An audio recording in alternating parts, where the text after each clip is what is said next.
Viewers, कैसे हैं सारे। हेलो व्यूवर्स, जो नए सब मेरे व्यूवर्स हैं वो मेरे चैनल को सब्सक्राइब कर लें। मैं अपने नावल प्यार है या सज़ा की स्टोरी सुना रही हूँ आप सबको। तो फर्स्ट पार्ट से देखना स्टार्ट करें तभी आप समझ पाएंगे। और जो मुझे रोज़ सुन रहे हैं उन सबको थैंक यू।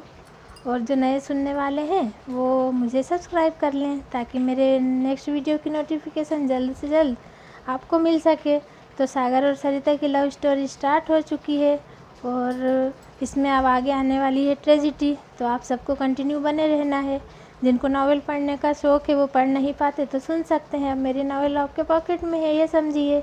ईयरफोन लगाइए और स्टोरी सुनिए।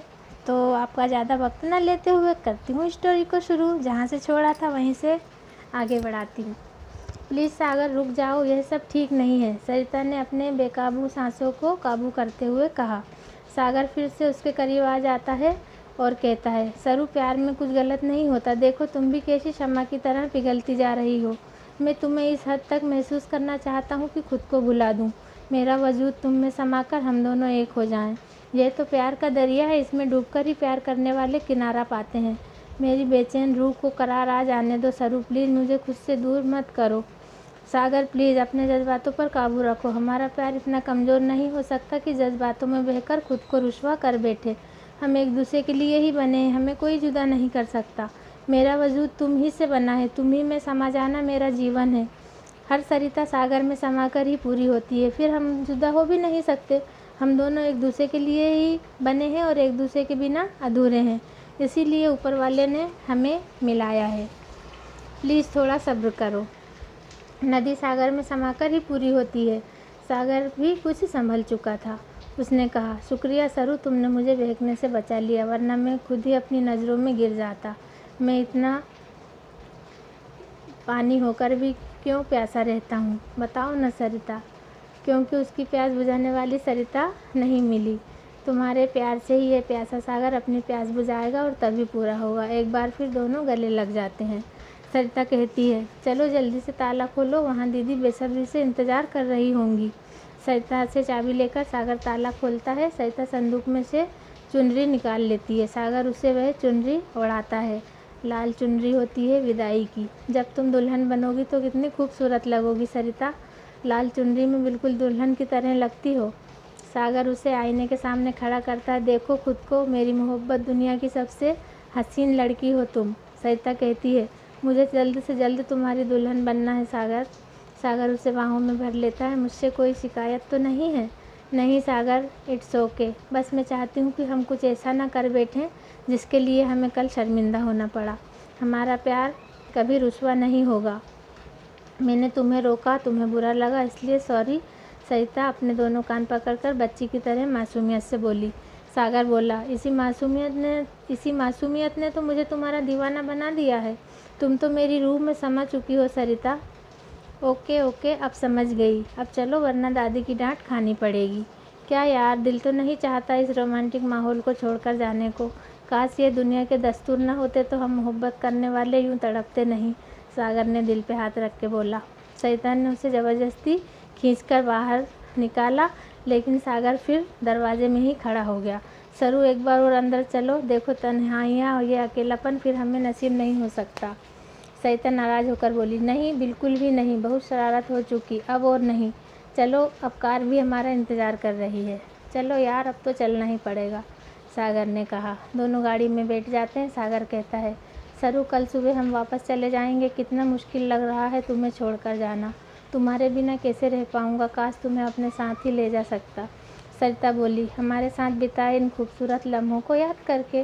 वेरी सिंपल, फिर हम दोनों एक दूसरे के दिल में ही तो रहेंगे। फिर दूर होना, जुदा होना कैसे? ये तो मुमकिन ही नहीं है सागर। हमारा यह एहसास हमें एक दूसरे को साथ रखेगा। साथ न रहते हुए भी हम हमेशा एक दूसरे के साथ रहेंगे, सांसों की महक बनकर, दिल की धड़कन बनकर। हाँ सरू, अब तुम्हें पाना ही मेरी ज़िंदगी का मकसद है। मैं बहुत जल्दी तुम्हें दुल्हन बनाकर हमेशा के लिए ले जाऊंगा।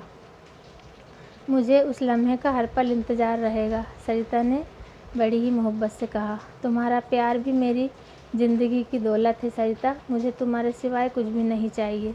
मैं दुनिया का सबसे लकी इंसान हूँ। मुझे तुम्हारा प्यार और साथ मिलेगा। सागर इमोशनल होकर बोला। मैरिज हॉल आ गया था उनकी इन्हीं बातों में। अरे यार, ये मैरिज हॉल इतनी जल्दी क्यों आ गया? यह रास्ता और लंबा क्यों नहीं हो गया? सागर ने कहा। सागर, तुम भी ना बच्चों की तरह बातें करते हो। भला रास्ते भी बदलते हैं क्या? अब जल्दी से चलो अंदर, वरना खैर नहीं है हमारी। दोनों अंदर आते हैं। रजनी उन्हीं का इंतज़ार कर रही थी। सागर, सरिता कितनी देर लगा दी? दादी तो कितनी बार पूछ चुकी हैं, अब चलो जल्दी। सरिता रजनी के साथ चली जाती है। दादी आभा को चुनरी ओढ़ाती हैं। आभा दादी से गले मिलती है। विदाई की बेला में सभी की आंखें नम हैं। कमला भी उसे गले लगाकर ढेर सारे दुआएं देती है। रजनी आभा को लेकर बाहर आती है। बाहर प्रकाश के गले लगकर आभा बहुत रोती है। प्रकाश उसे समझाता है, खुशी खुशी से जा आभा, तेरे घर संसार में तू हमेशा खुश रहे, इस भाई की बस यही दुआ है। आखिर में सरिता की बारी आती है। सरिता की आंखों में बड़े बड़े आंसू टपकने लगते हैं।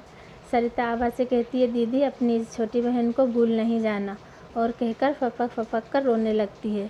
नहीं भूलूंगी पगली, तू भी कोई भूलने वाली बहन है क्या? हम दोनों बहनें कभी एक दूसरे को नहीं भूलेंगे। और दोनों गले लग जाती हैं।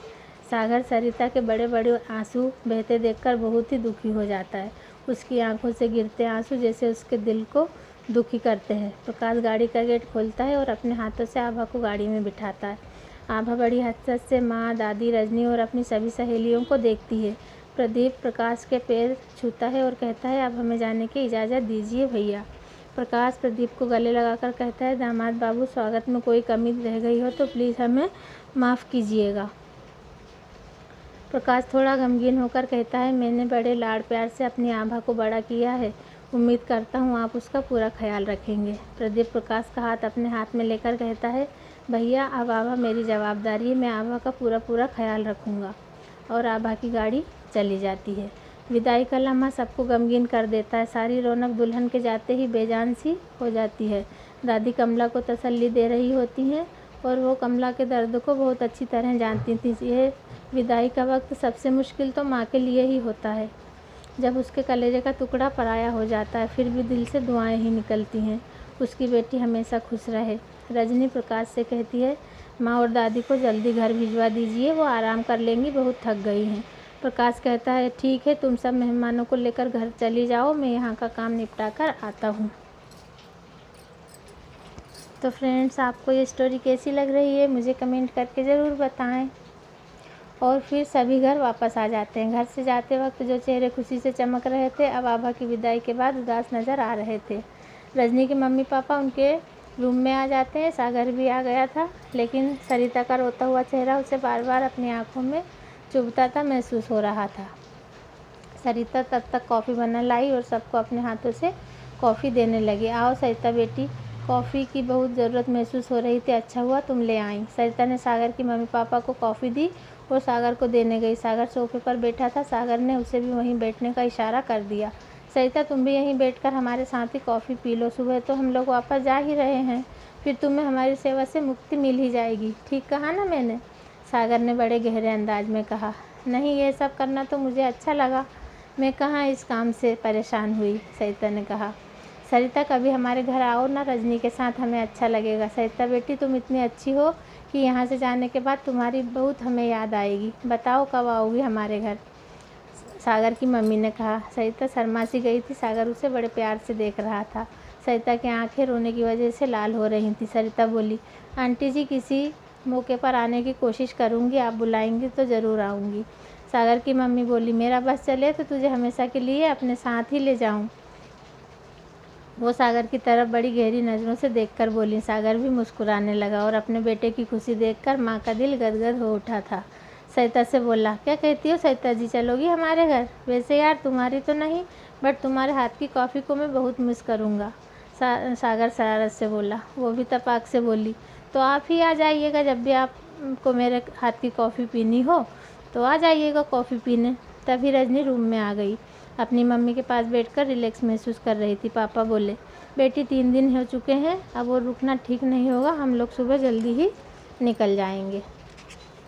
और सरिता ये सब सुनकर बेहद ही उदास हो गई और उसका मुँह लटक गया था। रजनी बोली, 1-2 दिन और रुक जाइए, मैं तो आपको टाइम ही नहीं दे पाई हूँ। रजनी पापा के पास बैठ जाती है। पापा ने कहा, अब तू ही आ जाना हमारे साथ रहने अपने घर। हाँ पापा, दीपू की छुट्टियाँ होंगी तब मैं ज़रूर आऊँगी, रजनी ने कहा। वो बातें करने लगे, सरिता उठकर रसोई में चली जाती है। पीछे से उठकर सागर भी आ जाता है। सरू, इधर देखो, तुम्हारी ये झील सी गहरी आंखें सिर्फ मुस्कुराने के लिए बनी हैं। मैं इनमें कभी भी आंसू नहीं देख सकता। मुझे इन आँखों में आंसू बहुत तकलीफ़ देते हैं सरू। मेरी खातिर एक प्रॉमिस करो, इन आँखों में कभी आंसू नहीं आने दोगी। मुझसे बर्दाश्त नहीं होता। मैं हमेशा इन्हें खुशी से मुस्कुराते हुए देखना चाहता हूँ। प्रॉमिस करो सरू, तुम कभी नहीं रोओगी। आज के बाद इन आँखों में कभी आंसू नहीं आएंगे। Please promise me. सरिता ने कहा, मुझे याद नहीं इससे पहले मैं कब रोई थी। वो तो आज आभा दीदी की विदाई की वजह से, वरना माँ बाबा कभी मेरी आंखों में आंसू नहीं आने देते। लेकिन जो प्रॉमिस तुम चाहते हो वो करना अब मुश्किल लग रहा है।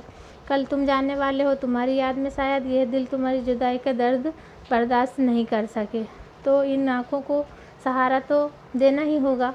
दिल का दर्द आँखों से बहकर ही कम होता है, क्या तुम ये नहीं जानते? और सरिता बेहद उदास हो गई थी। उसकी आंखों में नमी उतर आई थी। सागर ने उसका चेहरा अपने हाथों में थाम लिया और आंखों में आंखें डालकर बोला, ए सरू, मेरी बात ध्यान से सुनो। मैं सागर हूँ जो अब तुम्हारे दिल में रहता हूँ। जानती हो एक एक बूंद से सागर बनता है, तो क्या तुम मुझे एक एक बूंद आंसू बनाकर अपनी आंखों से यूं ही बहा दोगी? बोलो। और फिर ये नमी कैसे आ गई? इस तरह तो एक दिन तुम्हारा दिल सागर को ख़त्म कर देगा, आंसू बहा बहा कर, बूंद बूंद। प्लीज़ सागर, ऐसा ना कहो। सरिता अपनी नाजुक उंगलियां सागर के होठों पर रख देती है। सागर की हर एक बूंद इस दिल में ही हमेशा कैद रहेगी। प्रॉमिस करती हूँ, एक बूंद भी बाहर नहीं आने दूंगी। ये हुई ना कोई बात। चलो एक अब प्यारी सी स्माइल दे दो। कल मुझे यूं ही विदा करना, समझी? वरना मैं भी नहीं जाने वाला। मैं जा ही नहीं पाऊँगा तुम्हें इस तरह उदास और रोता हुआ देखकर। और आज रात को मुझे चंपकलाल के पास मिलो। मैं आऊँगा तुमसे मिलने। बस आज की रात ही, पता नहीं फिर कब मिलना होगा।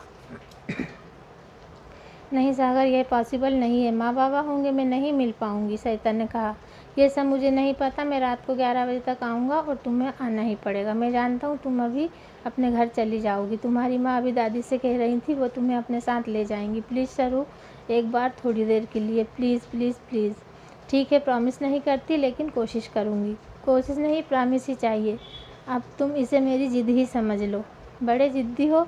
ठीक है बाबा, प्रॉमिस करती हूँ। सरिता ने हार मानकर कहा था और सागर ने खुश होकर उसे गले लगा लिया था।